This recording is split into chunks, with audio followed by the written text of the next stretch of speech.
خیبر پښتونخوا د 4 پولیسو په ګډون 8 تنو ته مرګ ژوبله وختي دا سلام ستړي مو شي وخت مو په خیر زموږ یوټیوب چینل ته راغلاست.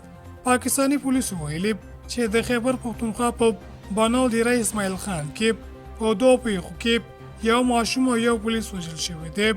3 پولیس او 3 ملکی وګړي ټپیان دي. لومړی پیښه د خیبر پښتونخوا د بانو په پکاخیلو کې د مې چاودنې له امله رامنځته شوې ده چې پکې یو ماشوم وژل شوی او د نوموړي د مور په ګډون 3 تنه ټپیان دي.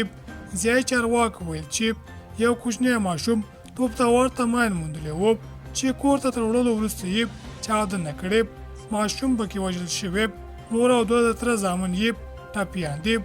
دویمه پیښه د رئیس اسماعیل خان په کلاچۍ سیمه کې پر پولیسو د وسلوال مخالفینو برید شوی چې له امله یې یو پولیس وژل شوی او 3 نور ټپیان شوي دي.